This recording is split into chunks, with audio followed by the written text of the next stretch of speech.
اعوذ باللہ السمیع العلیم من الشیطان الرجیم من حمزہ ونفخہ ونفثہ بسم اللہ الرحمن الرحیم ربی یسر ولا تعسر وتمم بالخیر ربی زدنی علما واعبدوا اللہ ولا تشرکوا بہ شیئا وبالوالدین احسانا وبذی القربى والیتامى والمساکین والجار ذی القربى والجار الجنوبی والصاحب بالجنب وابن السبیل وما ملکت ایمانکم ان اللہ لا يحب من کان مختالا فخورا۔ آیت نمبر 36 ہے سورۃ النساء، 5واں سپارہ، ترجمہ ابن کثیر۔ اور تم اللہ کی عبادت کرو اور اس کے ساتھ کسی کو شریک نہ ٹھہراؤ، اور ماں باپ کے ساتھ نیکی کرو، اور رشتہ داروں، یتیموں، مسکینوں، رشتہ دار، پڑوسی،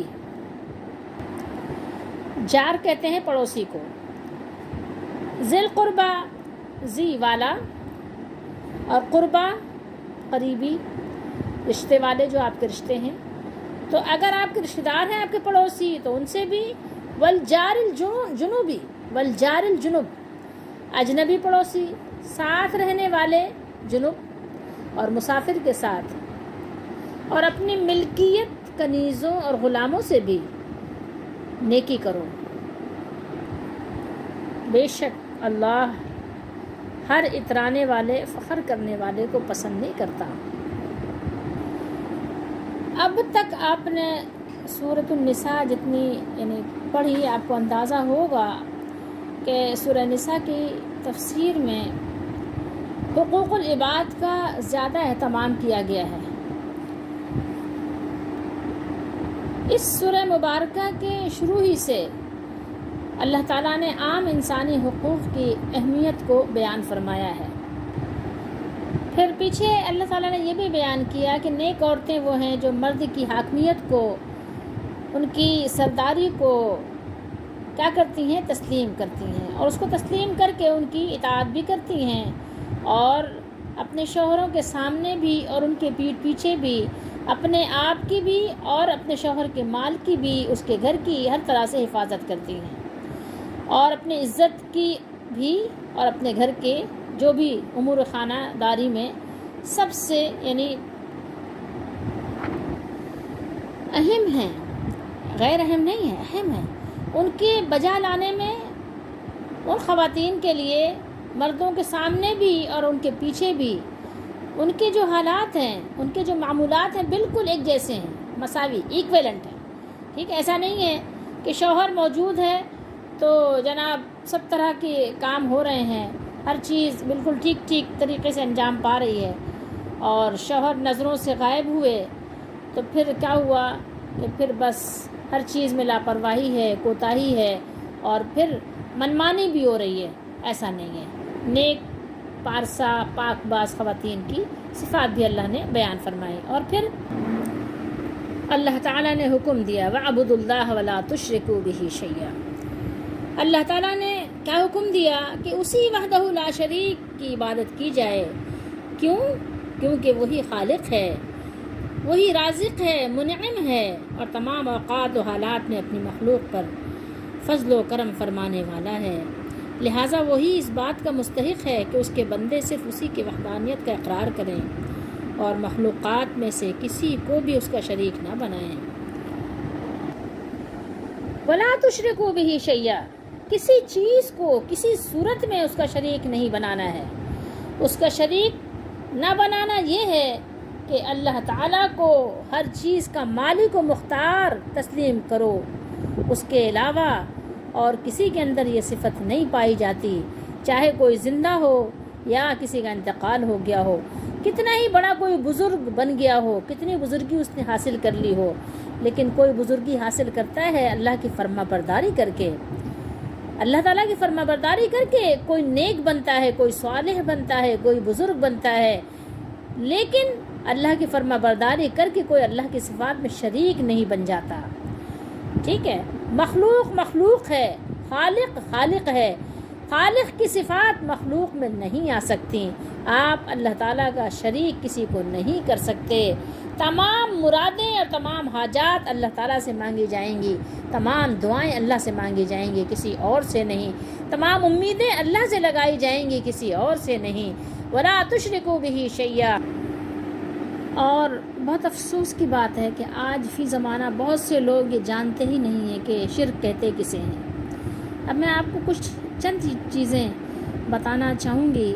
مثال کے طور پہ آپ اللہ تعالیٰ سے امید رکھتے ہیں کہ اللہ تعالیٰ میرا کام بنائے گا، لیکن ساتھ ہی ساتھ آپ یہ بھی امید رکھتے ہیں کہ میرے پیر صاحب بھی میرا کام بنائیں گے، ٹھیک ہے؟ یا قبر میں جو مدفون ہیں، چاہے وہ پیر صاحب ہوں، چاہے وہ بزرگ ہوں، یا جیسے آپ نے ایم کسی کو آپ نے بنا لیا ہے کہ وہ اللہ کا بندہ جیسا بھی تھا، تو آپ نے اس کو بھی اپنا گمان رکھا کہ وہ ولی ہے، پہنچا ہوا ہے، کہاں پہنچا ہوا ہے، کیا پہنچا ہوا ہے، لیکن آپ کے خیال میں کہ پہنچا ہوا ہے، تو پہنچا ہوا سے مراد لوگوں کا خیال یہ ہوتا ہے کہ وہ اللہ تک پہنچا ہوا ہے۔ بہرحال تو آپ کا یہ خیال ہے کہ آپ کا پیر آپ کا کام بنائے گا، اللہ بھی بنائے گا، پیر بھی بنائیں گے۔ اللہ کا بھی کرم ہے، بزرگوں کا بھی کرم ہے، ٹھیک ہے؟ اللہ کے کرم سے، بزرگوں کے کرم سے ہم اچھے ہو گئے، اللہ کے کرم سے، بزرگوں کے کرم سے ہمارا یہ کام بن گیا۔ یہ شرک ہے، یہ شرک ہے، شرک فی صفات ہے، اللہ تعالیٰ کی صفت میں شرک کرنا ہے، ایسا نہیں ہے۔ بزرگ اس لیے تھوڑی بزرگ بن گئے کہ وہ اللہ تعالیٰ کی صفات میں شریک ہو گئے۔ ایک صحابی آئے رسول اللہ صلی اللہ علیہ وسلم سے، انہوں نے کیا کہا؟ جو اللہ چاہے، جو آپ چاہیں۔ دیکھیں دین کے معاملات میں جب آپ صلی اللہ علیہ وسلم کوئی بات بتاتے تھے تو صحابہ کہتے تھے اللہ جانے اور اللہ کا رسول جانے۔ اللہ کا رسول کیوں جانے؟ کیونکہ ظاہر ہے اللہ نے اپنے رسول کو بتایا ہے، رسول اللہ صلی اللہ علیہ وسلم کو بتایا تو رسول اللہ صلی اللہ علیہ وسلم جانتے ہیں، اور رسول اللہ صلی اللہ علیہ وسلم ہمیں بتائیں گے تو ہم بھی جان جائیں گے۔ لیکن دنیاوی اور جو معاملات ہوتے تھے یعنی آپ صلی اللہ علیہ وسلم کی جنہیں قرآن کا نزول اور شرعی امور، اس میں تو صحابہ یہ کہتے تھے، لیکن باقی معاملات میں صحابہ یہ نہیں کہتے تھے کہ جو اللہ جانے اور آپ جانے۔ باقی معاملات میں آپ صلی اللہ تعالیٰ علیہ وآلہ وسلم نے اس بات کو نہیں پسند فرمایا۔ میں آپ کو بلکہ ابھی دکھا دیتی ہوں، مسند احمد کی حدیث شریف آپ دیکھیے دیکھیے یہ مسند احمد ہے، حدیث شریف کی کتاب یہ، اور جلد نمبر 2 ہے، اس کی 14 جلدیں ہیں، یہ جلد نمبر 2 ہے۔ راوی حضرت ابن عباس رضی اللہ تعالیٰ عنہما ہیں۔ آپ ترجمہ دیکھ لیجئے کہ نبی کریم صلی اللہ تعالیٰ علیہ وآلہ وسلم کے پاس ایک آدمی نے کہا، کس سے؟ نبی علیہ السلام سے، جو اللہ چاہے اور جو آپ چاہیں۔ کیا کہا اس نے؟ جو اللہ چاہے اور جو آپ چاہیں۔ نبی علیہ السلام نے فرمایا، کیا تو مجھے اور اللہ کو برابر کر رہا ہے؟ ناراض ہوئے آپ صلی اللہ علیہ وسلم، یعنی کیا تم مجھ کو اللہ تعالیٰ کے برابر کر رہے ہو؟ کیا تو مجھے اور اللہ کو برابر کر رہا ہے؟ پھر آپ نے کیا فرمایا؟ یوں کہو، جو اللہ تنہا چاہے۔ اب آپ تھوڑی سی عربی سمجھنے کی کوشش کیجئے، میں آپ کو تھوڑی سی عربی کا متن دکھا رہی ہوں کہ اس شخص نے کیا کہا۔ ان رجلا قال، کہا اس نے نبی صلی اللہ علیہ وآلہ وسلم سے، ما شاء اللہ وشئت، یعنی جو شاء چاہے، اللہ اللہ، وشئت اور جو آپ چاہیں، مطلب جو اللہ تعالیٰ چاہے جو آپ چاہیں۔ پھر نبی کریم صلی اللہ علیہ وسلم نے اس سے فرمایا، فقال له النبی صلی اللہ علیہ وسلم اجعلتنی، کیا تم نے مجھے برابر کر دیا، ملا دیا، واللہ اللہ سے، عدلن، یعنی تم نے مجھے اللہ کے ساتھ برابر کر دیا، اجعلتنی مجھے بنا دیا، تم نے مجھے ملا دیا، مجھے بنا دیا اللہ کے ساتھ، عدلن، عدل کہتے ہیں نا برابری کو، عدل یعنی برابر کر دیا تم نے مجھے اور اللہ کو برابر کر دیا۔ بلکہ ماشاء اللہ وحدہ، بلکہ تم کہو کہ جو ایک اکیلا اللہ چاہے، وحدہ ہے نا، یہ وحدہ، جو ایک اکیلا اللہ، وحدہ جو ایک اکیلا اللہ چاہے، ٹھیک ہے؟ یہ بات کب کی ہے؟ یہ آپ صلی اللہ علیہ وآلہ وسلم کی مبارک زندگی کی ہے، زندگی مبارک کی ہے، اور بعد میں تو صحابہ رضی اللہ تعالیٰ عنہم نے ایسا نہیں کہا۔ آپ صلی اللہ علیہ وسلم جب اپنے قبر مبارک میں چلے گئے، جب تو صحابہ رضی اللہ تعالیٰ عنہم نے ایسا بھی نہیں کہا کسی دینی معاملے میں بھی، کیونکہ آپ صلی اللہ علیہ وسلم چلے گئے، چیپٹر کلوز ہو گیا۔ تو اب جو لوگ ایسا کرتے ہیں کہ ہمارے بزرگ جانے، ہمارے پیر صاحب جانے، اللہ جانے، پیر جانے، اس طرح کی باتیں، وہ ڈرتے نہیں ہیں کہ یہ شرک ہے، یہ شرک ہے، اور شرک ایسا جرم ہے، ایسا گناہ ہے جو معاف نہیں ہوگا۔ اللہ تعالی ہم سب پر رحم فرمائے۔ اللہ تعالیٰ کے ساتھ کسی کو شریک نہ کرو۔ دیکھیے اللہ تعالیٰ نے میاں بیوی کے حقوق بیان فرمائے کہ آپس میں حسن سلوک اور حسن معاشرت کی تاکید فرمائی، کہ وہاں یعنی اس طرح سے حکم دیا کہ کس طرح تمہیں رہنا ہے، اور ان کے اصلاح حال کی تدبیریں بتائیں۔ اور اب یہاں پر اللہ تعالیٰ نے اپنے بندوں کو مخاطب کر کے ان کو یاد دلایا کہ دیکھو تمہارا تعلق صرف تمہارے گھر سے اور گھر والوں سے نہیں ہے، بلکہ اس کے علاوہ تمہارا جو ایک خاص تعلق ہے وہ اپنے مالک اور خالق سے ہے، جس نے تم کو پیدا کیا اور جو تمہارا مالک بھی ہے، جس کی تم ملکیت میں ہو، اور اس کی مخلوق سے بھی تمہارا تعلق ہے، لیکن اصل تعلق تمہارا اللہ سے ہے۔ ان کے حقوق کی ادائیگی بھی کیا ہے، تم پر لازم ہے، لیکن یاد رکھو اپنے خالق کا حق جو ہے وہ تم پر یہ ہے کہ اس کی یاد، اس کے ذکر اور اس کی عبادت میں کیا کرو، شریک نہ کرو، کسی کو شریک نہ کرو، صرف اور صرف اس کی عبادت کرو، اس سے اپنے لو لگاؤ، ساری امیدیں اسی سے وابستہ رکھو، دنیاوی اسباب اختیار کرو، لیکن امید کس سے لگاؤ، اللہ سے لگاؤ، اور جو دنیاوی امور سے تعلق ہی نہیں رکھتے، جو خالصتاً اللہ کا حق ہے، وہ تو بندوں سے امید بھی نہیں لگاؤ اس معاملے میں۔ جیسے مثال کے طور پہ اگر میں اپنے بچے سے ایک گلاس پانی مانگوں تو میں امید لگاتی ہوں کہ میرا بچہ مجھے پانی لا کر دے گا، ٹھیک ہے، اس میں تو میں اپنے بچے سے امید لگاتی ہوں، لیکن اگر میں بیمار ہو جاؤں تو کیا میں یہ امید لگا سکتی ہوں کہ میرا بچہ مجھے صحت دے گا؟ نہیں لگا سکتی۔ اگر میں مرنے لگوں تو کیا میں امید لگا سکتی ہوں کہ میرا بچہ مجھے زندگی میں اضافہ کر دے گا؟ نہیں لگا سکتی۔ یہ خالصتاً اللہ تعالیٰ کے کام ہے، اور اس اللہ کے کام میں کوئی اللہ کا شریک نہیں ہے۔ ہاں، اللہ اگر اپنے کسی نبی کو یہ معجزہ عطا کرے تو ٹھیک ہے کہ اللہ تعالیٰ ظاہر ہے، قادر ہے، مالک ہے، مختار ہے، تو وہ معجزات عطا فرماتا ہے نبیوں کو، لیکن ابھی تو نبیوں کا سلسلہ بھی نہیں ہے۔ تو یہ بات یاد رکھنے کی ہے کہ اللہ کی عبادت میں کسی کو شریک نہیں کرنا ہے۔ اگر آپ نے کسی قبر والے سے امید لگائی ہے کہ یہ قبر والے بابا میری مراد پوری کریں گے، تو آپ نے اللہ کے ساتھ شریک کیا، اور یہ وہ شرک ہے کہ جیسے بت والے بت خانے میں کر رہے ہیں، تو یہ آپ نے اپنی قبر کو بت بنا لیا ہے۔ یہ قبر بھی تو آپ نے ایک بت ہی بنایا ہے نا۔ اس کو سمجھنے کی کوشش کریں، اگر نہیں سمجھیں گے تو پھر یقین مانیں کہ کہیں نجات نہیں اور پناہ نہیں ملے گی۔ دیکھیں دنیا میں تھوڑی سی تکلیف آ جاتی ہے تو انسان کیا ہو جاتا ہے، حال سے بے حال ہو جاتا ہے، بے قرار ہو جاتا ہے، بے چین ہو جاتا ہے، بے سکون ہو جاتا ہے، اور پھر قرار کی تلاش میں، سکون کی تلاش میں مارا پھرتا ہے۔ آخرت میں کیا کریں گے، کہاں جائیں گے؟ دیکھو اپنے رب کی عبادت میں کسی کو شریک نہ ٹھہراؤ، کسی سے امید نہ لگاؤ، کسی اور کی عبادت نہ کرو، کسی اور سے دعا نہ کرو، اور جیسے اللہ سے ڈرنا چاہیے کسی اور سے ایسے نہ ڈرو۔ آپ کو ہم بخاری شریف کے ایک حدیث شریف سناتے ہیں۔ رسول اللہ صلی اللہ تعالیٰ علیہ وآلہ وسلم نے حضرت معاذ بن جبل رضی اللہ تعالیٰ عنہ سے فرمایا کہ کیا تم جانتے ہو کہ اللہ کا بندوں پر کیا حق ہے؟ تو انہوں نے عرض کی اللہ اور اس کا رسول زیادہ بہتر جانتے ہیں۔ آپ صلی اللہ علیہ وسلم نے فرمایا یہ کہ وہ اسی کی عبادت کریں، یعنی بندے اللہ ہی کی عبادت کریں اور اس کے ساتھ کسی کو بھی شریک نہ بنائیں۔ پھر آپ صلی اللہ علیہ وسلم نے فرمایا کہ کیا تم جانتے ہو کہ جب وہ بندے ایسا کریں تو پھر بندوں کا اللہ تعالیٰ پر کیا حق ہے؟ انہوں نے کہا میں نے عرض کی اللہ اور اس کا رسول ہی بہتر جانتے ہیں۔ تو آپ صلی اللہ علیہ وآلہ وسلم نے فرمایا وہ یہ ہے کہ وہ انہیں عذاب نہ دے۔ سبحان اللہ، اللہ تعالیٰ ہم لوگوں کو ان میں شامل فرمائے، قبول فرمائے کہ ہم اللہ تعالیٰ کا کسی کو شریک نہ ٹھہرائیں، کسی کو شریک نہ بنائیں، اور اللہ تعالیٰ ہمیں اپنے عذاب سے بچائے اور ہمیں اپنی رحمت میں اللہ تعالیٰ قبول فرمائے۔ پہلے اللہ نے توحید کا حکم بیان کیا، اپنا حق بیان کیا، اور اس کے بعد پھر والدین اور درجہ بدرجہ پھر تمام رشتوں کا اللہ تعالیٰ نے حق بیان کیا، اور پھر کہیں پر اللہ تعالیٰ نے اجمالی طور پر، کہیں تفصیلی طور پر اللہ تعالیٰ نے قرآن مجید میں رشتوں کے حقوق بیان فرمائے۔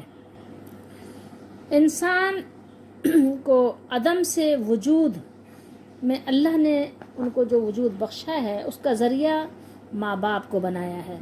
ماں باپ کے دل میں اللہ نے محبت ڈالی ہے. تو اللہ تعالیٰ نے ماں باپ کے حقوق بھی رکھے ہیں. سورہ لقمان میں فرمایا نشکر لی ولی والدیک، میرا بھی شکر کرو اور اپنے ماں باپ کا بھی شکریہ ادا کرو.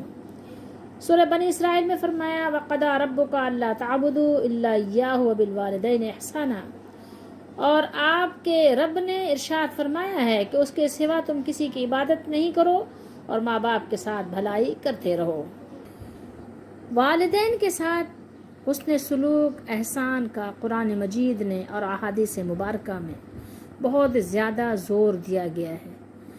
لازمی بات ہے کہ اللہ کو معلوم ہے سب اللہ کے بندے ہیں، کیونکہ والدین کے حقوق میں بچوں سے کوتاہی ہو ہی جاتی ہے. اللہ تعالی ہم سب کو معاف کرے. لیکن یہ ہے کہ اپنے بچوں سے تو پیار ہوتا ہے، لیکن اپنے ماں باپ سے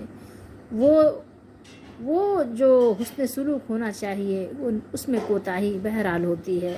یہ ہر جگہ نظر آتی ہے. ہاں اللہ یہ کہ جس پر اللہ تعالیٰ نے اپنا خاص فضل فرمایا، تو بہرحال والدین کے اللہ نے بڑے حقوق رکھے ہیں.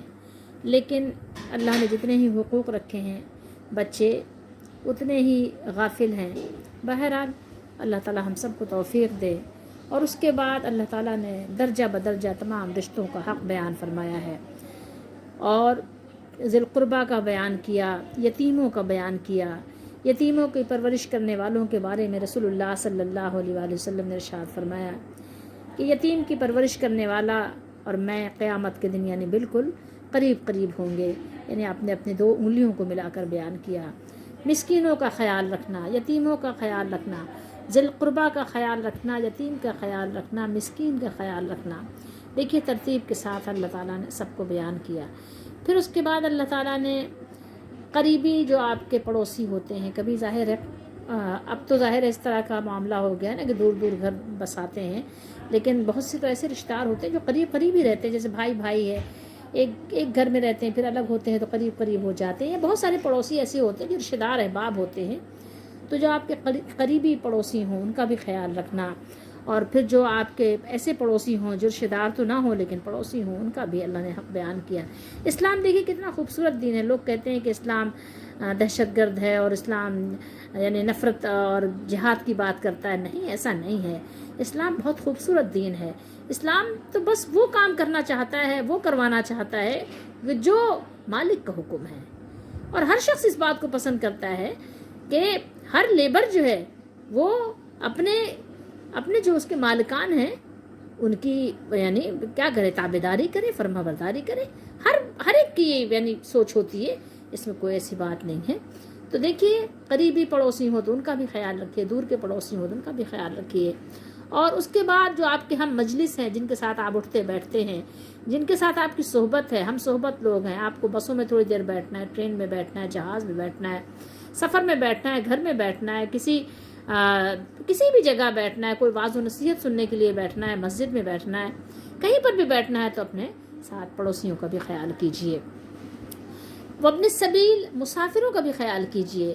مسافر جو آئے ہوئے ہیں، جو کہیں ٹھہرے ہوئے ہیں، اور کہیں پر آپ کو معلوم ہے کہ مسافر آئے، دروازے پہ آئے ہیں، کہیں پر انہوں نے سائے میں اپنے چھاؤں میں پناہ لیے، جو بھی بات ہے بہرحال. اور جو غلام اور کنیزیں وغیرہ جو تھے، جو تمہارے اختیار میں ہیں، قبضے میں ہیں، جو بیچارے ظاہر ہے ایک طرح سے لاوارث ہیں، ان کا بھی ان کے ساتھ بھی حسن سلوک کرو، ان کا بھی یعنی احترام کرو، ان کے لیے بھی ان کے خیال کرنے کا اہتمام بھی کرو. اور پھر اللہ تعالیٰ نے فرمایا کہ بے شک اللہ تعالیٰ پسند کرتا ہے. بہت معذرت میرے منہ سے نکل گیا کہ اللہ تعالیٰ پسند کرتا ہے. نہیں، یہاں پر لا دیکھیے، لا آیا ہے. میں نے تو صرف یحب دیکھا، لا کا اس میں نے خیال نہیں کہ ان اللہ لا یحب. اللہ تعالیٰ پسند نہیں کرتا. کس کو نہیں پسند کرتا؟ جو مختال ہو یا فخور. مختال کو بھی پسند نہیں کرتا اور فخور کو بھی نہیں پسند کرتا. مختال یعنی جو خرچ کرنے کے بعد تکبر کرے، ٹھیک ہے، یعنی ایک متکبر آپ سمجھیں کہ جس کے اندر تکبر ہو، ٹھیک ہے. اور کچھ ایسے بھی ہوتے ہیں نا جو خرچ کرتے ہیں اور پھر چاہتے ہیں خرچ کیا ہم نے تو ہماری تعریف ہو. اور فخور جو خرچ کرنے کے بعد فخر کرے، جناب میں نے تو یہ لٹا دیا اور وہ لٹا دیا، اتنے لوگوں کو بانٹا، اتنے لوگوں کو تقسیم کیا. اور فخور کے معنی یہ بھی ہیں کہ جو مال کو گن گن کر بچا بچا کر تو رکھتا ہے لیکن اللہ تعالیٰ کا شکر ادا نہیں کرتا۔ سوچنے کا ہر ایک کا محور ہوتا ہے نا، کہ ہماری سوچ تو یہ ہونی چاہیے کہ جو کچھ بھی ہمارے پاس ہے، ہم خود بھی اور جو کچھ ہمارے پاس ہے وہ سب ہمارے مالک کا دیا ہوا ہے۔ لیکن ظاہر ہے کہ اگر آپ کی سوچ اتنی بلند ہوگی، آپ کے اندر اتنی سمجھ ہوگی، جبھی تو آپ یہ سوچ سکیں گے اور شکر ادا کریں گے۔ اللہ تعالیٰ نے جو نعمتیں ہمیں دی ہیں، جن نعمتوں سے ہمیں نوازا ہے، یہ سب کس کا فضل ہے؟ سب اللہ کا فضل ہے۔ سب اللہ تعالیٰ نے ہی ہمیں بھی اور لوگوں کو بھی اسی نے نوازا ہے، ٹھیک ہے؟ تو بجائے اس کے کہ لوگوں پر فخر کریں، لوگوں کے سامنے یہ فخر کی کوئی چیز ہے بھی نہیں۔ اگر کسی کے پاس ہے بھی مال تو اس کے اپنے لیے ہے، لیکن اگر وہ کسی کو فائدہ پہنچاتا ہے تو وہ اپنے مالک کا کیا کرتا ہے؟ حکم پورا کرتا ہے، اپنے مال کا حق ادا کرتا ہے، اپنے آپ کو جہنم سے آزاد کرتا ہے۔ تو اس میں تو فخر والی کوئی بات نہیں ہے، بلکہ شکر والی بات ہے کہ وہ اللہ کا شکر کرے کہ اللہ تعالیٰ نے اس کو اس قابل بنایا، اور اللہ تعالیٰ نے اس قابل بنایا تو اللہ تعالیٰ اس کی قابلیت کو قبول بھی فرمائے کہ وہ کسی پر یعنی اپنا مال خرچ کرتا ہے، اور کسی کو اس لائق بنایا کہ وہ کسی پر اپنا مال خرچ کر سکتا ہے۔ لیکن ایسے لوگ اللہ تعالیٰ کا شکر کم ہی کرتے ہیں۔ امام ابن جریر نے بیان کیا ہے کہ جو شخص یعنی بد اخلاق ہوگا وہ متکبر بھی ہوگا اور فخر و غرور کرنے والا بھی ضرور ہوگا۔ اور پھر انہوں نے یہ پڑھا وما ملکت ایمانکم ان اللہ لا یحب من کان مختالا فخورا، اور جو تمہاری ملکیت ہو کنیزوں اور غلاموں سے بھی نیکی کرو، بے شک اللہ اترانے والے فخر کرنے والے کو پسند نہیں کرتا۔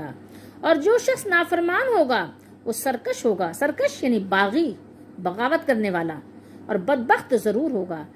پھر انہوں نے یہ آیت پڑھی وَبَرًّا بِوَالِدَتِي وَلَمْ يَجْعَلْنِي جَبَّارًا شَقِيًّا، اور مجھے اپنی ماں کے ساتھ نیک سلوک کرنے والا بنایا ہے۔ یہ عیسیٰ علیہ السلام کا قول ہے جو کہ اللہ تعالیٰ نے بیان فرمایا ہے سورہ مریم میں۔ عیسیٰ علیہ السلام نے یہ بات کہی تھی جب وہ اپنی ماں کی گود میں تھے، بولے تھے تو کہا تھا مجھے اپنی ماں کے ساتھ نیک سلوک کرنے والا بنایا ہے اور مجھے سرکش اور بدبخت نہیں بنایا۔ وَبَرًّا بِوَالِدَتِي، کیونکہ صرف ان کی والدہ ہی تھی نا، تو انہوں نے صرف اپنی والدہ ہی کا نام لیا، بِوَالِدَتِي وَلَمْ يَجْعَلْنِي جَبَّارًا شَقِيًّا۔ مسند احمد کی ایک حدیث شریف ہے کہ ایک شخص نے رسول اللہ صلی اللہ علیہ وسلم سے عرض کی کہ اے اللہ کے رسول صلی اللہ علیہ وسلم مجھے وصیت فرمائیے، تو آپ صلی اللہ علیہ وآلہ وسلم نے چند امور کا تذکرہ فرمایا، اور پھر ساتھ میں ہی ایک بات یہ فرمائی کہ تہبند کو نیچے نہ لٹکاؤ۔ تہبند سے مراد یہ کہ پاجامہ ہو، شلوار ہو مردوں کے لیے، یا جو بھی چیز باندھنے کی ہے یعنی آپ کے پردے کے لیے، تو اس کو نیچے نہ لٹکاؤ، کیونکہ تہبند کا ٹخنوں سے نیچے لٹکانا تکبر ہے، اور اللہ تعالیٰ کو تکبر پسند نہیں ہے۔ اللہ تعالیٰ تکبر کو پسند نہیں فرماتا۔ آپ ذرا آیات مبارکہ پر غور تو کیجئے، آیت تو ایک ہی ہے لیکن آپ اس کے دیکھیں کہ یہ مضمون کتنا بڑا ہے۔ یہاں اللہ تعالیٰ نے تقریباً آپ یہ سمجھیے کہ ڈیٹیل کے ساتھ، تفصیل کے ساتھ لوگوں کے حقوق بیان کیے ہیں، اور پھر سب کچھ بیان کرنے کے بعد اللہ تعالیٰ نے یہاں 2 صفتیں بیان کی ہیں، ٹھیک ہے؟ 2 صفتیں کیا؟ 2 صفات یہاں پر یہ ذکر فرمایا اللہ تعالیٰ نے کہ ایسا انسان ہی کسی کے ساتھ مہربانی اور شفقت سے پیش آنے میں وہ کیا سمجھتا ہے؟ وہ اپنی یہ سمجھتا ہے کہ شاید کوئی کمتری ہے، میں لوگوں کے سامنے جا رہا ہوں، ان کے ساتھ احسان کر رہا ہوں، جھک رہا ہوں ان کے سامنے، ٹھیک ہے، ان کی خدمت کر رہا ہوں۔ تو پھر ایسے لوگ کیا ہوتے ہیں؟ وہ فخر و غرور کی وجہ سے وہ اللہ تعالیٰ کے سامنے، اس کی رحمتوں کے سامنے جھکنے سے کیا ہوتے ہیں؟ محروم ہو جاتے ہیں، اللہ کی رحمت سے دور ہو جاتے ہیں، کیونکہ ان کے اندر یہ 2 اتنے بڑے عیب ہیں کہ ان عیبوں کی وجہ سے وہ بڑی بڑی خوبیوں سے اور بڑی بڑی اللہ کی مہربانیوں سے محروم ہو گئے۔ اللہ تعالیٰ ہم سب کو بچائے، ہم سب کو اللہ تعالیٰ بچنے کی توفیق عطا فرمائے۔ لیکن اس میں ہمارے لیے بہت سارے سبق ہیں۔ قرآن مجید کی اس آیت میں ہمارے لیے بے شمار بے انتہا سبق پوشیدہ ہیں کہ ہمیں کیا کرنا چاہیے، ہمیں والدین کے ساتھ اچھا سلوک کرنا چاہیے۔ سب سے پہلی بات تو یہ کہ دیکھیں اللہ کی عبادت کریں، اللہ کے ساتھ کسی کو شریک نہ ٹھہرائیں، ٹھیک ہے، کسی بھی صورت میں اس طرح کی دعا بھی مت مانگیں کہ اے سبز گنبد والے منظور دعا کرنا، ذرا الفاظ پہ غور کیجئے کہ آپ کو خود پتہ چل جائے گا. اور بہت سارے اشعار ہیں، میں آپ کو یہاں پر ڈیٹیل میں نہیں بتا سکتی. اور دوسری بات، والدین کے ساتھ کیا کرنا ہے، ایک مومن کو کرنا ہی چاہیے، اور وہ کوشش بھی کرتا ہے، کہیں کوتاہی ہو جائے تو اللہ تعالیٰ معاف بھی فرمائے گا، لیکن والدین کا دل نہ دکھائیں، والدین کو اذیت نہ دیں. ٹھیک ہے، والدین کو اذیت نہ دیں. بے شک ٹھیک ہے کہ آپ ان کی خدمت نہیں کر سکتے، آپ کی بہت ساری مجبوریاں ہیں، آپ خدمت نہ کریں، لیکن ان کو اذیت نہ دیں، اپنی ذات سے ان کو نقصان، ان کو تکلیف نہ پہنچائیں. پھر دیکھیے درجہ بدرجہ جو اللہ نے بیان کیا، قرآن مجید کی آیات کو پڑھیے اور پھر پڑھیے، پھر سمجھیے، ترجمہ پڑھیے، اور پھر جو ہے اس پر عمل کرنے کی کوشش کیجیے. لیکن عمل تو کجا، آج ہمارا معاملہ یہ ہے کہ ہم نے الٹا کر دیا. کیا ہے کہ نہ تو پڑوسیوں کا خیال کرتے ہیں، نہ رشتہ داروں کا خیال کرتے ہیں، بالکل یعنی ہمارا معاملہ بالکل الٹا، الٹی گنگا بہ رہی ہے. قرآن پر عمل تو کہیں مسلمانوں کا نظر آ ہی نہیں رہا ہے. اینٹ کا جواب پتھر سے دینا ہے، درگزر کرنا ہی نہیں ہے، بس فضول بات، ایک بات ہو گئی بس موقع مل گیا، اب ہر جگہ اس کا چرچا چلتا رہے گا، دنوں مہینوں ہفتوں ایک ہی بات کا چرچا چلتا رہے گا. کیسی عجیب بات ہے، کیسی بد نصیبی ہے. بجائے اس کے کہ ہم اللہ اس کے رسول کا ذکر کریں، اپنی آخرت کی تیاری کریں، مرنے کا کچھ پتہ نہیں ہے، لگے ہوئے ایک بات مل گئی بس موقع ہاتھ آ گیا. اور پڑوسیوں کو ایذا دینے میں تو کوئی کسر لگا نہیں چھوڑتے. اپنا دروازہ صاف کرتے ہیں، پڑوسیوں کے دروازے پہ کچرا ڈال دیتے ہیں. اپنی گاڑی، آپ یقین کریں یہ میرے آنکھوں دیکھا حال ہے، ایک بڑے بوڑھے بابا جی اپنے دروازے پر کانٹے ڈال دیتے ہیں تاکہ کوئی جو ہے ان کے دروازے پہ گاڑی نہ کھڑی کرے. اور آپ یقین کریں اتنا لمبا انہوں نے فٹ پاتھ یعنی بنا دیا ہے اپنے دروازے پر کہ مطلب کوئی گاڑی، اور ایسے بنایا ہے بالکل اسٹریٹ کہ کوئی مطلب گاڑی چڑھا ہی نہیں سکتا ہے. ایک تو ہوتا ہے سلوپ والا نا، نہیں اس طرح نہیں بنایا. پھر اس کے بعد وہ کانٹے لگا دیتے ہیں کہیں ایسا نہ ہو کوئی گزرے بھی نہیں ادھر سے. آپ یقین کریں، سوچیں ذرا. اور پھر کیا بالکل یعنی جو ان کے امیجیٹ پڑوسی ہیں وہ بتاتے ہیں، ان سے کہا کہ یہاں گاڑی نہیں کھڑی کیا کرو، وہ ہم پنکچر کر دیتے ہیں، ہم کانٹے چبھا کے پنکچر کر دیتے ہیں. آپ سوچیں ذرا کس قدر ذہنی مریض لوگ ہیں دنیا میں آباد ہیں، ابھی بھی اس طرح کے لوگ بستے ہیں، اور باقاعدہ 5 وقت کے نمازی ہیں وہ، لیکن پڑوسیوں کے معاملے میں ایسا کرتے ہیں. ایسے لوگ بھی پائے جاتے ہیں اس دنیا میں ابھی بھی محلوں میں. آپ سوچ سکتے ہیں، آپ کی سوچ ہے کہ کیسے کیسے لوگ ہیں. میں آپ کو کیا بتاؤں کیسے کیسے لوگ ہیں. اپنے دروازے پہ کیا کرتے ہیں، لکڑیاں رکھ دیتے ہیں دروازے کے، یعنی تقریباً 6-7 فٹ کے فاصلے پر لکڑیاں رکھ دیتے ہیں تاکہ نا کوئی گاڑی ادھر نہ کھڑی کرے. ہمارے گھر کے دروازے کے سامنے ارد گرد، ہمارے دیواروں کے ارد گرد کوئی گاڑی نہ کھڑی کر سکے. اگر کارنر کا گھر ہوتا ہے تو وہ ارد گرد تمام کھڑی کر دیتے ہیں.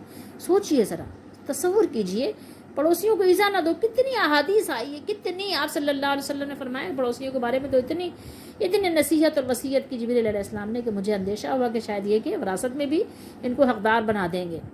اب سوچئے ذرا، لیکن ہماری اور آپ کی سوچ ہے. اسی طریقے سے مسافروں کی بات ہی نہ پوچھیں. ایک گلاس پانی بھی مانگ لے تو پانی بھی ایک گلاس نہیں ہوتا، کہیں اور سے مانگ لو، کسی اور سے کہیں اور سے لے لو.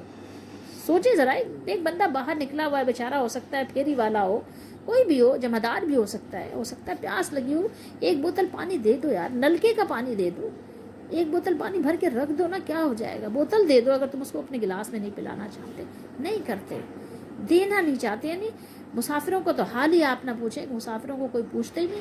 اب آپ دیکھیں ایسے، میں کیا بتاؤں آپ کو کہ ایسے یعنی بڑے بڑے لوگ، لیکن پانی کا کہیں انتظام نہیں کرتے تاکہ پانی خریدو اور پیو.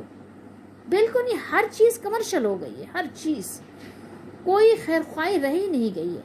بس مسلمان ہے رسمی طور پر مسلمان ہے، رسم ادا کر رہے ہیں، چند رسمیں باقی ہیں مسلمانوں والی، بس مسلمانوں والے اعمال باقی ہی نہیں رہ گئے مسلمانوں میں. سوچنے کی بات ہے. قرآن یعنی بیان کر رہا ہے، قرآن کے الفاظ ہیں، قرآن ان کے حقوق بیان کر رہا ہے کہ آپ یہ حقوق ہیں ان کے، اگر کوئی کرتا ہے تو حق ادا کرتا ہے، احسان نہیں کرتا. اللہ قبول کر لے تو یہ اس کے ساتھ، بندے کے ساتھ اللہ کی مہربانی ہے. سوچیے ذرا، ہر ایک کے حقوق بیان کیے ہیں، اور غلاموں کے اور خواتین جو وہ خادماؤں کے، اللہ نے سب کے حقوق بیان کیے. لیکن لوگ ہیں خیال ہی نہیں کرتے. ٹھیک ہے. اور مہمانوں کے بھی حقوق بیان کیے گئے. آج مہمان نوازی میں بھی یہ دکھاوا ہے، بس دکھاوا بہت چل رہا ہے. اللہ تعالی ہم سب کو ہر طرح کی نافرمانی سے بچنے کی توفیق دے، اور قرآن مجید کے مطابق اپنی زندگی کو سنوارنے کی توفیق دے. اور بہت سے لوگ ہوتے ہیں جو فخر و غرور کرتے ہیں اپنے نوکروں پہ، اپنے مالی پہ، اپنے ڈرائیور پہ. بہت سے ہوتے ہیں آپ کے خادم وغیرہ جو خدام ہیں، خادم خدمت کر رہے ہیں، ان پر آپ کیا فخر و غرور کر رہے ہیں؟ اگر آپ کے پاس ہے اور ان کے پاس نہیں ہے تو آپ یہ بتائیے کہ آپ کا تو حق یہ بنتا ہے کہ آپ ان کو اپنے نعمتوں سے حصہ دار بنائیں، نہ یہ کہ آپ ان پر فخر کریں.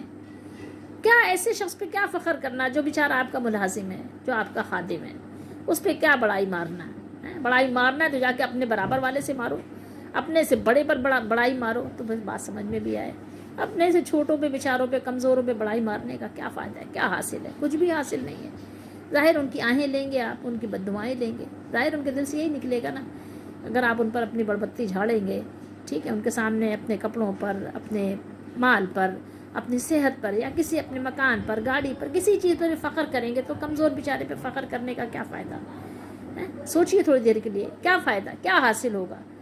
اس کے دل سے آپ کے لیے کیا نکلے گا؟ دعا تو نہیں نکلے گی نا. تو سوچئے، یہ ساری چیزیں سوچنے کی ہیں، غور و فکر کرنے کی ہیں. لیکن یہ بات بالکل حق اور سچ ہے کہ جس کا ایمان اللہ اور آخرت پر ہوگا وہ یہ کام دوڑ دوڑ کر کرے گا، جلدی جلدی کرے گا، کہ ایسا نہ ہو کہ وقت نکل جائے، وقت ہاتھ سے نکل جائے اور ہم ان کاموں سے محروم رہ جائیں. نہیں، وہ تو دوڑ دوڑ کر تمام حقوق ادا کرنے کی کوشش کرے گا. کیوں؟ اس لیے کہ موت کا کچھ نہیں پتہ، موت کا کوئی وقت مقرر نہیں ہے. اور اگر ہم مر گئے تو پھر کیا رہ گیا ہمارے پاس؟ پھر تو کچھ نہیں ہے. اس لیے آج توبہ کرو، جو کچھ پچھلا کیا، اور اپنے رشتوں کو جوڑو، اور جو اللہ نے حکم دیا ہے اس حکم کو پورا کرو. اسی میں تمہارے لیے دنیا اور آخرت کا فائدہ ہے. اور بے شمار احادیث مبارکہ ان تمام کے حقوق کے بارے میں بیان ہوئی ہیں، جن کا یہاں احاطہ کرنا ممکن نہیں ہے بلکہ ناممکن ہے. تو آپ بس عمل کرنا شروع کر دیں کہ کیا بیان کیا اللہ کے نبی نے، اور کیا بیان کیا اللہ نے، ہمارے مالک نے. اپنا مالک سمجھیں، اپنے مالک کو اپنا مالک سمجھیں، اپنے خالق کو اپنا خالق سمجھیں، اس کو پہچانیں اور اس کی عبادت میں کسی کو شریک نہ ٹھہرائیں. اللہ کے سوا کسی سے دعا نہ مانگیں، اور اللہ کے سوا کسی ایسے یہ امید نہ لگائیں کہ کوئی آپ کی مراد پوری کرے گا. اللہ تعالی ہم سب کو توفیق دے اور ہماری دستگیری فرمائے.